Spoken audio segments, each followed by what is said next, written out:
So, I know precisely what conspiracy theory you're going to tell me this week. You do? Okay, so what is it? Oh, I'm not telling you. I want to surprise you. So you're going to reveal all when you answer the where, when, and what questions? Nope, I'm going to make those answers up. But then surprise me with a, but really, you're actually going to talk about... About? Sly devil, no. You claim you already know. And I do. No, I'll reveal all at the end. When I've finished. After I've told you. Yep. Once you've finally detailed the conspiracy theory you think I've never heard of, I'll lean back and go, well, I already knew about that one, obviously. I might even roll my eyes so hard it'll come across in a purely audio format. Well, I mean, that just sounds a bit dickish. It is. And a bit... post hoc? I mean, you could just lie. I never lie. Well, obviously that's a lie. Of course it is. Well, but...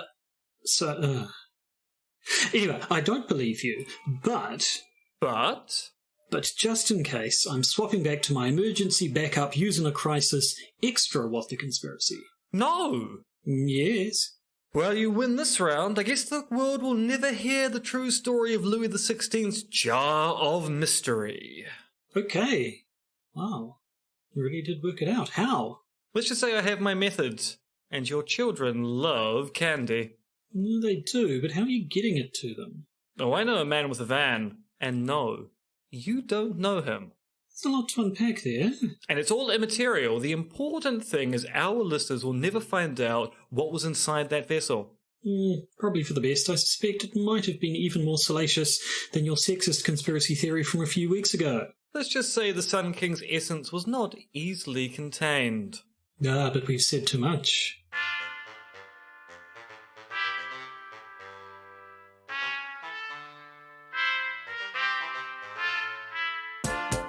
Podcaster's Guide to the Conspiracy, brought to you today by Josh Edison and Dr. M. Dentith. Hello and welcome to the Podcaster's Guide to the Conspiracy. I am Josh Edison in Auckland, New Zealand. They are Dr. M. Dentith in Zhuhai, China. Still the old lockdown blues here, and the numbers are not going in the right direction, I have to say. So who knows how it's going to end? Badly. That's how it's going to end. Badly. Well, yes. I mean, we've seen what happened with countries overseas that gave up on elimination. It's going to happen back home. Yeah, there's still the argument here about whether we are giving up on elimination and what giving up on elimination means. Whether giving up on elimination means, or whether elimination means having zero cases in the community, or whether it just means having a manageable cases that you're always on top of and tracing and contacting and so on. So yes, it's all... I don't know. I think the government's biggest misstep at the moment has been not being as upfront as they usually have been about everything else, and so then there's been a lot of guessing and supposition filling the void, which is never a good thing. You never want your void filled with a bit of supposition. No suppository fillings for your void. There is a kink for everyone, and for some people, it's filling their void with suppositions. That's probably true. No, sorry, actually, anyway. Filling their void with suppositories. Sorry, not suppositions, suppositories. As I say, there is a kink for everyone, and some of it is filling their void with suppositories supplied by the Prime Minister. Anyway, in other news, we have a Twitter account. We have had for 3 weeks. But yeah, you set up one for the actual podcast, because that's what real podcasts have, their own Twitter account.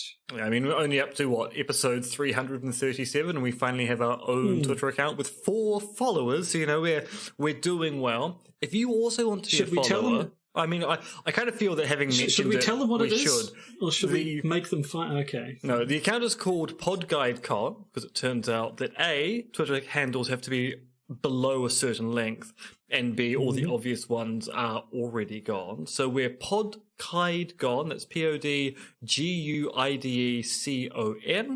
and we have 4 followers. Why not make that 5, or even, and this is salacious, 6? 6 followers. Devil.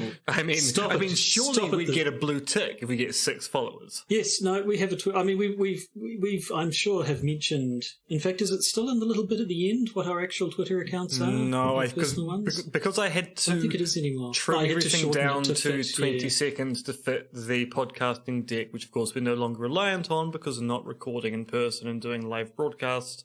But yes, we do have our own Twitter account. I am Conspiracism.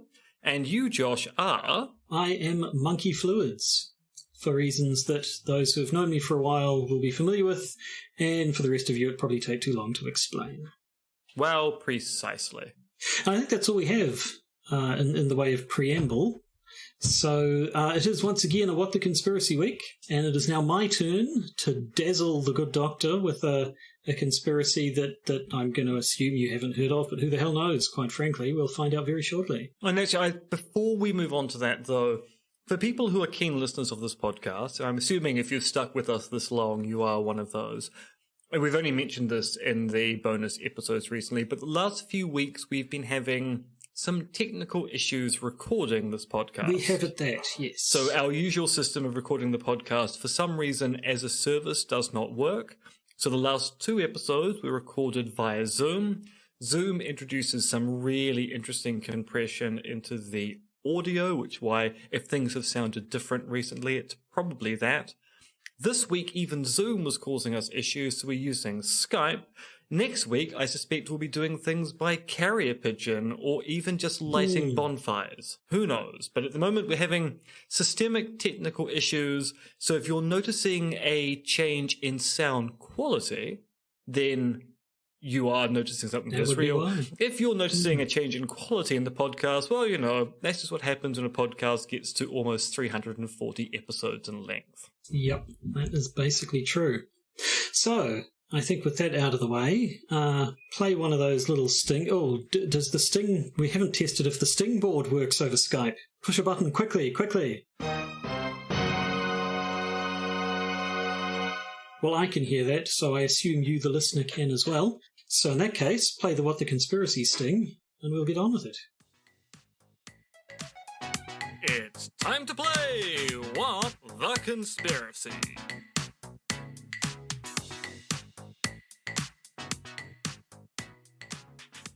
Well, there you go. Quality sting. Quality sting. So, we'll do the traditional thing then, I suppose. I have a conspiracy theory of a sort to talk to you about.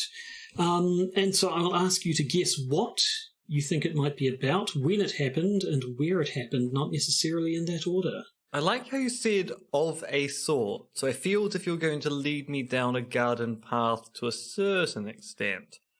So my what is going to be, it turns out, not to be a conspiracy at all. My where is going to be the mid-Atlantic. And my when is going to be the late 17th century. You're closer than you've been recently, I have to say. Especially that middle of the Atlantic business. That's a little scary. The story I'm going to tell you today, which has elements of conspiracy to it, starts at the end of the 15th century, but resonates to this very day. It happens kind of in the Atlantic Ocean. Well, actually, it has its origins in the middle of the Atlantic Ocean, and then spreads itself around the world. And what it is about is the Columbus Letter. The Columbus Letter? Get that sting ready. You'll be using it a bit. It's one of. I'm sure this has happened a few times to us now. One of us has come up with a topic, and then by the time we get around to talking it just by coincidence turns out to be a timely topic. Because of course this week was Columbus Day in the States, and here we go with a topic about Christopher Columbus that I just happened to see weeks ago. Now I should point out for American listeners who may have well been miseducated in school, as they're likely to have been, Columbus did not discover the Earth is round. No. Yeah, we'll get into that. I've got a bit of a Columbus primer here all ready to go. I mean, yeah, it was weird. I remember learning about Columbus in primary school, a long time before I learned about, say, the Polynesian migration to the country that I actually live in. all I remember from learning about Columbus as a child was his ships were the Nina, the Pinta, and the Santa Maria, and he died thinking America was a chain of islands. And I always did think it was a little bit odd that he's credited with discovering America when he kind of discovered the way to America, but never really didn't really discover it as a continent. As you say, people had known that the world was round for millennia. Eratosthenes did a fairly good job of measuring its circumference to a decent degree of accuracy back in 240 BC. I mean, to a point of accuracy that we really only surpassed it accuracy-wise last century. But people living in Europe, while they knew the world was round, they weren't aware of the existence of the American continent, apart from the Vikings, who I think by that stage had kind of forgotten about it. Why did that not really... Because they were there around sort of 1000 BC, 500 years later. I assume there were still sort of stories about it, but nobody really took it seriously. When we talked about the Vinland map the other week, what's the deal with Vikings and their lack of remembrance? I mean, it's in part because many of the sagas have large amounts of allegory in them. So you might end up going, oh, it's an allegorical story of someone going on a voyage to a faraway place. And then people go, actually, no, it turns out that's the bit of the story that isn't allegorical in this case.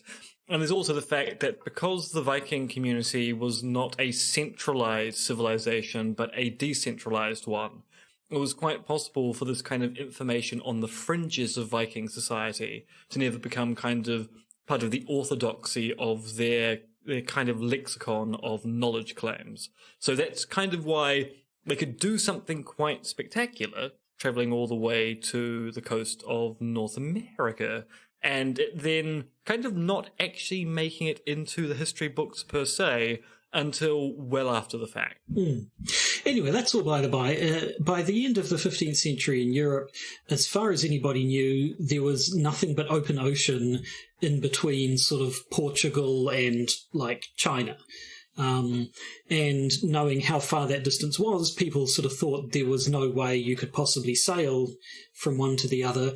There were, though, some people who did the maths a bit differently and came up with a considerably shorter distance across the ocean, and Columbus had been listening to those people, and so that was why he believed he could establish a trade route to the west from Europe across to Asia, across the ocean, and that's why people thought he'd never make it, not because they thought he'd fall off the edge of the world or something. It's just because they thought he had vastly underestimated the distance he was going to have to travel. Yes, I remember someone telling the story such as, if there was that infamous scene between the Inquisition and Columbus, which occurs in the book by the author of Sleepy Hollow, whose name has completely escaped me, which is kind of the fictionalized scene that people are taught in schools, which is the Inquisition saying, but you know the earth is flat, Columbus. Columbus says, no, the earth is round.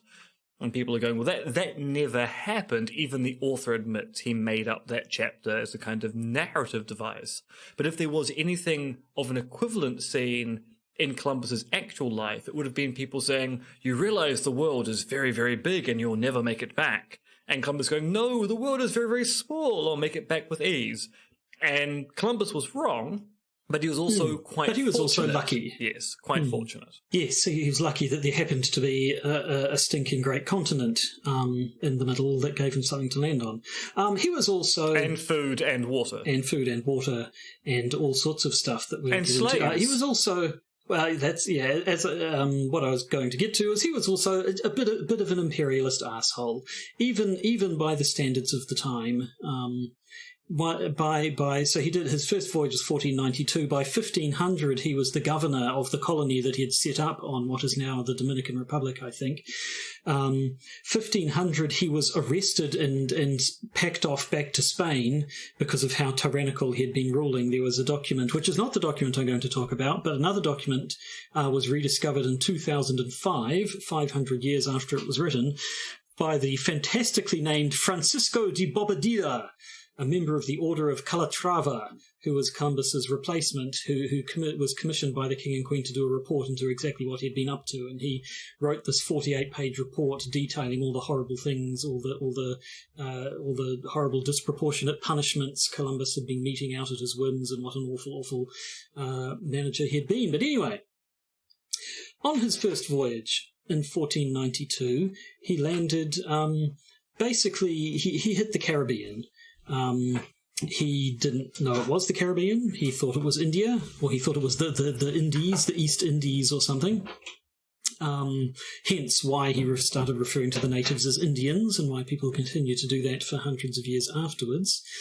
I believe he did actually set foot on the continent in South America and Central America in his later journeys, but never touched North America. But anyway, where the story really begins is that in February of 1493, on the way home from his first voyage, Columbus wrote what is now called the Columbus Letter, which was an 8-page letter to King Ferdinand and Queen Isabella of Spain, basically describing, writing down everything he'd seen and done on his first voyage. And so the letter, you can find the text of it online today, translated into English. It starts near the start. He says, on the 33rd day after leaving Cadiz, which is the port from Spain where he left, I came into the Indian Sea, or rather what he thought was the Indian Sea, where I discovered many islands inhabited by numerous people. I took possession of all of them for our most fortunate king by making public proclamation and unfurling his standard, no one making any resistance. So basically that Eddie Izzard routine. I assume you've seen the whole business about imperialism showing up with a flag and saying this is our country, and then you don't have a flag. Oh, you mean you should no get flag, yourself no a flag. country. Yeah, That's the law. I mean, without a flag, you don't really even exist. I mean, I quite like the idea of someone from Portugal to look. I've just said I own the place because I've used my sovereign citizenship. Here's my name, my real name, the standard of law by which I do things, and you didn't say otherwise. So technically. I mean, you didn't understand what I was saying. I've used one clever legal phrase there at the time. And now you belong to me. Yes. The letter continues later on. I came to a certain harbour which I had remarked. From there I sent 2 of our men into the country to learn whether there was any king or cities in that land. They journeyed for 3 days and found innumerable people and habitations, but small and having no fixed government, on which account they returned.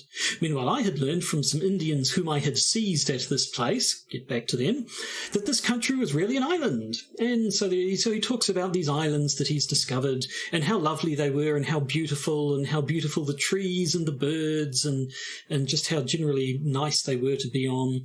He talks about the people who lived on those islands. He describes them as being sort of timid, mostly unarmed, afraid of these strange new people. But once they'd got used to them, then very open and trusting and very hospitable and generous. I said they were willing to trade things like gold for basically anything new that they hadn't seen before. And Columbus writes about how he had to put a stop to the practice of some of his men were just trading rubbish, basically. What does he say? Bits of plates, dishes, or glass, also nails and straps, just handing over any old tat that was new to this island for gold and what have you.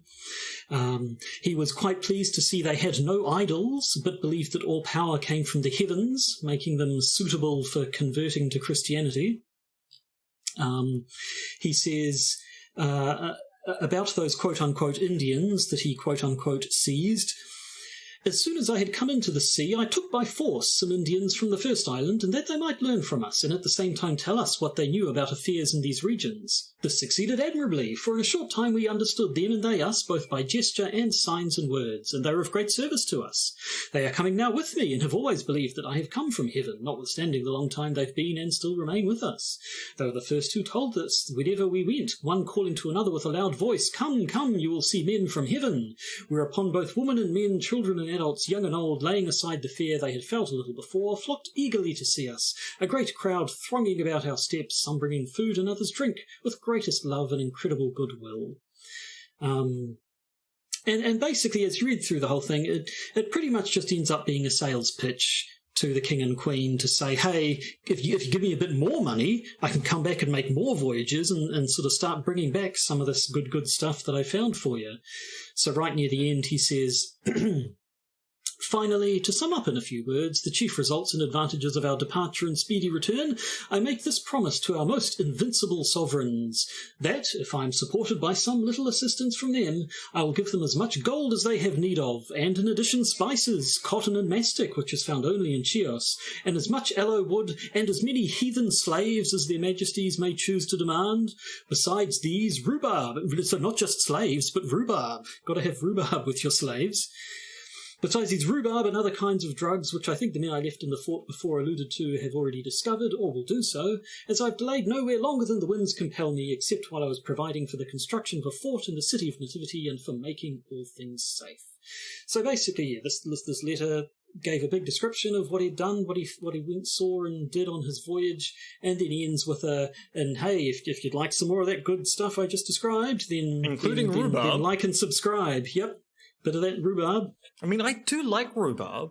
Good rhubarb crumble is actually quite a delicious food stuff, and rhubarb just boiled up and then served on your breakfast is quite delicious. I'm suddenly going, maybe this Columbus chap, maybe he had the right idea. Maybe we should invade another country, take it over, destroy its religion and its culture, just so we can get access to rhubarb. Well, you would have fit in great at the end of the 15th century. Rhubarb. So, Columbus sent his letter, or delivered his letter probably. I can't imagine you can send something from a ship unless you have a well-trained carrier pigeon. Yeah? He would have just popped into a local post office in the Caribbean and said, look, in the middle of the Atlantic, yes. Could you send this post-haste back to Europe? Oh, you've already got a postal service. Well, we can't have one of those. But does it have a flag? Yes, no, so he sent his letter to the king and queen, and then sort of for the sake of posterity, they sent it to Rome, where it was translated from Spanish into Latin and then printed. And printed copies of the letter were distributed all over Europe. And this actually has quite some amount of historical significance. This letter of Columbus's is being described as probably the first contemporary account of anything to be spread widely around Europe. The first, printed document to go all over the place that was just, here's a thing that happened just now, not, copies of the Bible or historical texts or something. In fact, one of the people I was reading is about described as one of history's first bestsellers. Now, the original letter that Columbus wrote, the original handwritten letter, is long gone. It's lost to the mists of time. But numerous printed copies from the time, from the end of the 1400s, start of the 1500s, still exist today. In various collections around the world, or do they? Yes, get your finger ready on that button for a bit more, because that's what I want to talk about today. Today there are, most of the articles I read said about 30 copies of the letter. One article said about 80, which I choose to believe is somebody misreading someone's handwriting and thinking a 3 was an 8. But whatever it is, less than 100, a few dozen copies of the letter still exist, and each one's worth around $1 million, bit more probably these days. Now, the real story begins in 2011, when a man called Jay Dillon, who was a rare book dealer from New Jersey, was looking at pictures, presumably online, of the copy of the Columbus letter that was owned by the National Library of Catalonia in Barcelona. And looking at these images, he noticed something a bit strange. He noticed that this copy appeared to be identical to another copy he had seen for sale. And I mean, obviously they're printed documents from, presumably, from the same press. You'd expect them to be the same, but not identical. These were exactly the same, right down to the little smudges in the margins. And then also there were some issues. So that's to say they didn't look quite like something that had been printed on the same press with the vagaries you'd get from one press to another. They looked more like a photocopier. And correct me if I'm wrong, but I don't think they had photocopiers back in those ancient days. I'm pretty sure the photocopier was invented after 1500. Yes. So yeah, there were some irregularities. I think the stitching marks you could see on the paper didn't match the stitching on the binding or so. But basically, he looked at this and said, okay, well, that's at least one of these two documents has to be a forgery. Then either one is a copy of the other, or they're both copies of something else, and both of them are fake. And so at that point, he sort of went from being a rare book dealer to being sort of an amateur detective. He took it upon himself to start examining, finding out about as many of these copies around the world as he could find, and see if he could work out whether or not they were fake. So this is one of those things which is very much a product of the digital age, isn't it? In that in the old days, if you were someone who was interested in these things, you might take the occasional photograph of a precious item to make comparisons. But now we have the ability to go around the world a little bit to see if you... But now you can basically just look at copies in archives which have been digitized and then go, that's weird. The same smudge is on a page in a copy in Portugal and a page in a copy in New York. And that smudge shouldn't be on both copies. And here's a third one, located in Sydney, Australia, and it's also got the same smudge. This seems like something which is very much a discovery of a potential series of hoax or forgeries, and I don't know where you're going with this, which is very much of the modern age. Yes. So, get your finger over that dun dun dun button here, because having done his investigations, didn't he sit died? around, and it turned out that the copy in the library in Barcelona was a fake. And then he died. No, and so was the one in the Ricardiana library in Florence. And then he died? And so was the one in the Vatican. And that's at the point the Pope died. No, when did the Pope last die? No, not around then. Complete coincidence. Nobody saw nothing.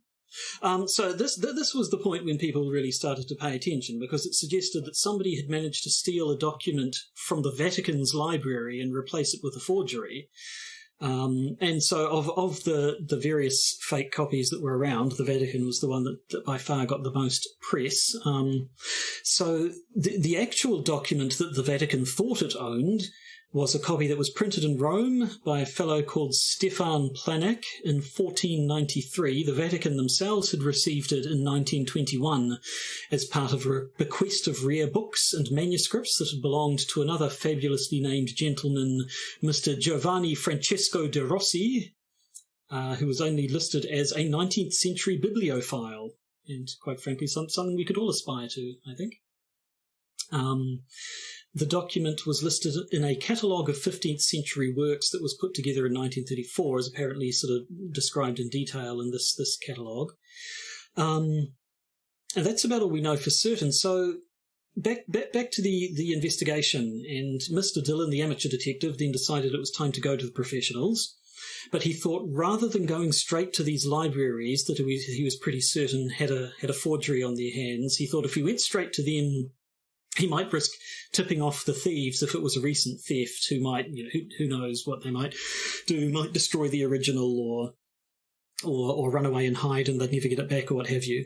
So rather than going to the owners of these documents, he went to the Department of Justice in the States, who turned it over to the Department of Homeland Security, because I guess the Department of Homeland Security just does whatever the hell they want, and they opened an investigation. They went and got themselves a second opinion from a man called Paul Needham, who was an expert in 15th century printing. And so he examined these letters, and in each case he determined that the originals had indeed been removed and they'd been replaced with photographic facsimiles printed on centuries-old paper, which is something we've talked about before as well. It's a good forgery technique. You get genuine old paper and then put a forged image onto it. It must be quite difficult to load parchment into a standard photocopier, though. I mean, that seems... Most photocopiers don't have a 15th century parchment mode. No, well, yeah, we'll get to the printing technique at the very end. It's not entirely relevant to the case, but it's still interesting. So yes, having established to their satisfaction that these were fake, these were forgeries that they were looking at, the investigation then turned to finding out where the stolen originals had ended up. And the stuff I've read didn't go into a lot of detail about how exactly you investigate this. I don't quite understand how you're able to look at a document and say, haha, okay, this is genuine, and it's actually the one that we thought was in this library or what have you. I assume there must be records. There must be some way of verifying it against something or other. But at any rate, they found the originals, and then the timeline I have, I assume they ended up sort of working backwards from finding it and then going through it. But they determined that the authentic Columbus letter, which should have been in the Vatican, had been sold by a man called Marino Massimo De Caro, who Homeland Security called a notorious Italian book thief. Mr. De Caro had sold it to a New York book dealer. Now, in 2018, when a lot of these stories were written, he was serving a 7-year sentence for stealing hundreds of rare books, although one of the things I read was a story by CBS, which was from 2019, at which time he had been released from jail, and they were actually able to interview him.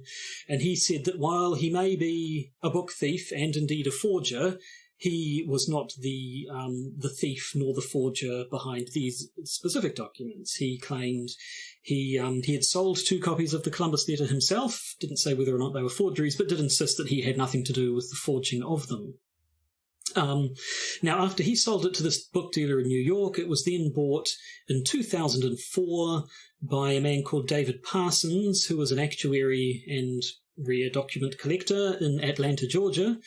Paid $875,000 for it, which he probably thought was a good deal. So the timeline, 2011, Mr. Dillon first discovers that these documents are fake. 2012, Homeland Security, having done their own investigations, informed these libraries, including the Vatican, that the documents they had in their collections were forgeries. But it wasn't until 2017 that the copy owned by Mr. David Parsons was examined and identified as being the document that was supposed to have been in the Vatican's library. Now, by that time, Mr. Parsons had unfortunately died. He died in 2014, but his widow, after the investigations were complete, voluntarily agreed to return the letter to the Vatican Library, and that happened in 2018, which is when a lot of these articles I was reading were written. So 2018, the Vatican got their copy back.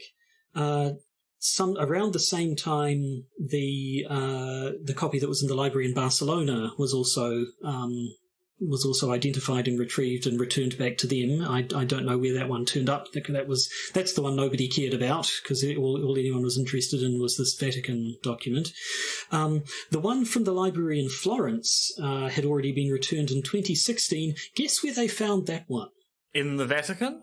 No, that would have been good. No, they found it in the U.S. Library of Congress. Had it just been filed by accident, or had it been hidden amongst other documents? It was it had been donated to them by some rich benefactor who presumably had got it through a similar chain or something. But it turned up there and went back. So. That's the timeline. That's how things worked out. We discovered there had been these thefts and forgeries. So when I say it's sort of conspiratorially sort of related, there's obviously a conspiracy at play here. We just don't really know the details of it. So we know how things turned out, but when it comes to how did this all begin, we really just have no clue, and probably never will. In terms of how they were stolen, they talked to a fellow called Timothy Yance, who is the director of the printed books department at the Vatican Library, who basically said it kind of could have happened in all sorts of different ways. It could have been an inside job. Some unscrupulous staff member might have walked out with it and made a forgery and put the forgery back. It could have happened when it was sent out for binding or rebinding at some stage.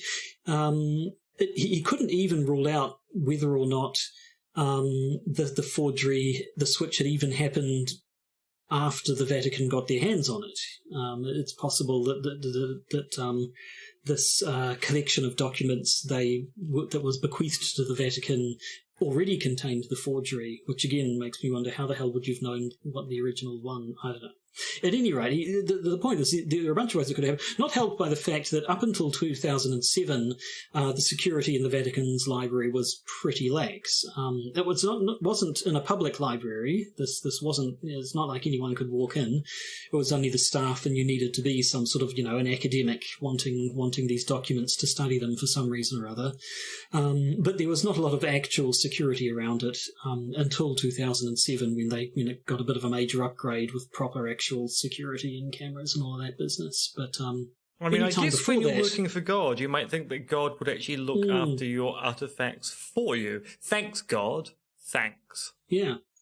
So we don't know. Like you said, it was only because of the information age that we live in that these forgeries were able to be detected in the first place. So we really have no idea exactly how far back in the past they first happened. We can get a rough stab at the time frame by the technique that was used for the forging. So apparently the forgery had been created with a technique called stereotyping, which apparently, quote, reproduces the tactile effects of early printed books. So it's a method that it comes out sort of feeling like a document that had been printed back then, and since it was printed on paper from the right era.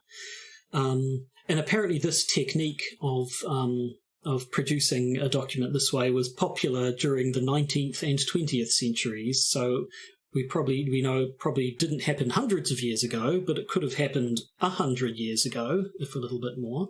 Now, I'm not quite sure. They referred to it as stereotyping, and then earlier on, what did I say it was? It was a photographic facsimile, so it was some sort of a photocopy sort of a thing, which is not what I know as stereotyping.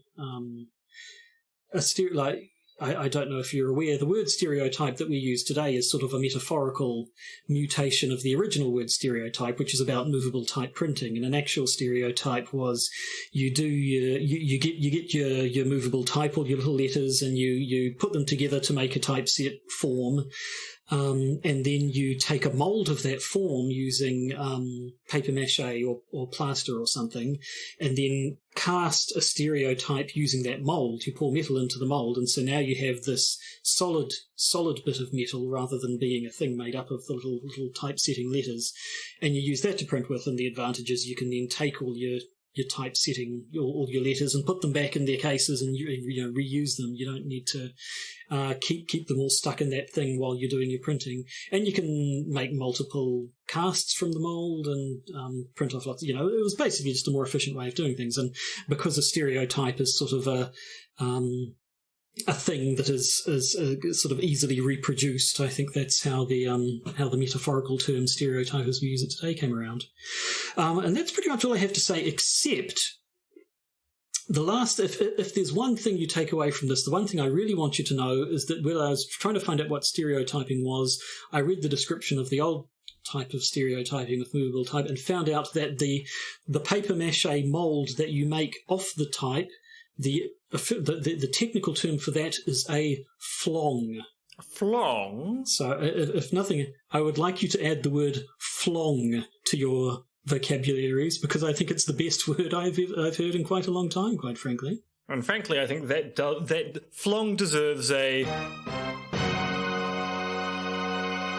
Now, so out of curiosity, I'm assuming they've looked at every other single instance of the Columbus letter, whether it be 30 or 80, to detect whether many of these are also stereotypes. So the only ones people have talked about are the one in the library in Barcelona, the one in the library in Florence, and the one in the library in the Vatican.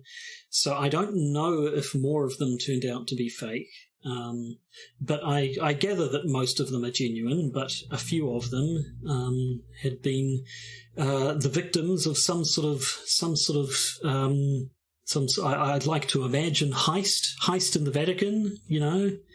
Could have been some dude walking it out with it under his arm, but I like to think of people sort of abseiling past statues of Jesus and plonking down in some dusty stacks and cutting a hole in a glass window with one of those hole cutty things and all that sort of stuff. That being said, sometimes people in the art world or the literary world don't want to find out that their documents might be fakes or hoaxes, because an awful lot can rest upon the claim that a document is genuine. I mean, this goes back to our discussion of the Vinland map last bonus episode. There were people who didn't really want there to be any further investigation to the Vinland map because reputations were on the line. There were books and articles attesting to the map's authenticity. Further investigation that calls that authenticity into doubt then calls into doubt the work of the people who authenticated it. And if you're a curator in a museum, and you end up going, well, you know, I've looked at this document several times, and I've never seen any fault with it, and oh god, it's got one of those features of a stereotype in Barcelona, I may just put this back into a drawer and ignore the problem until such time it either goes away or I retire and then I die and I never find out anything more about it, because suddenly I might start doubting I'm good at my job. And of course, these were things which people had paid significant sums of money for. But yeah, no, as far as I know, those 3 copies are the only ones that were talked about as being having been stolen and replaced with forgeries. And I think right to begin with, right at the start, Mr. Dillon was just sort of on his own, investigating as many copies of the Columbus letter as he could find. So I assume that those 3 were the only fakes that we know of, but that's all we know. So there you go. Christopher Columbus, bit of a dick. The Columbus letter, historically important and stolen from the Vatican. Well, let's say, Josh, I am disappointed. Because I was expecting there to be lots of Chris Columbus jokes in there. Home Alone jokes about the Goonies, jokes about the Princess first Bride. 2 Harry Potter films. What's Chris Columbus got to do with the Princess Bride? Oh, no, sorry, that's Chris Sarandon. Yep, Yes, you're right. Yeah, I mean, Frank. I mean. All that being said, if you had some Chris Sarandon jokes to bring in as well, that would have also. I would have allowed that. No, that was a interesting little story and does fit into that wonderful niche we have on this podcast that we really do quite like, our art hoax, art forgery stories. It's kind of a little thing we like to get into from time to time. Yes. Maybe one day we'll pivot and just become the podcaster's guide to art hoax stories. I mean, we can but dream. Maybe there aren't dream. quite enough of them to fill out the playlist, yes. So, that's the end of... That's my contribution to the episode. Tell these lovely people what they will hear if they tune into the bonus episode that we're going to be recording for our patrons as soon as we're done with this one. Well, in our bonus episode, we're going to be talking about the supposed unmasking of the Zodiac Killer, which, as far as I know, no one thinks the Zodiac Killer wore a mask anyway, so why he's been unmasked, no one will find out. And then we're going to talk a little bit about something which is 2 weeks old, which is that Alex Jones has suffered some major defeats in legal cases in Texas, and it's kind of interesting as to what is going to happen next. So, if you'd like to hear about those topics, and you're a patron, then just stick around and listen to the bonus episode that will be released shortly after this one. If you'd like to hear about them and you're not a patron, you can become one by going to patreon.com and searching for the podcaster's guide to the conspiracy.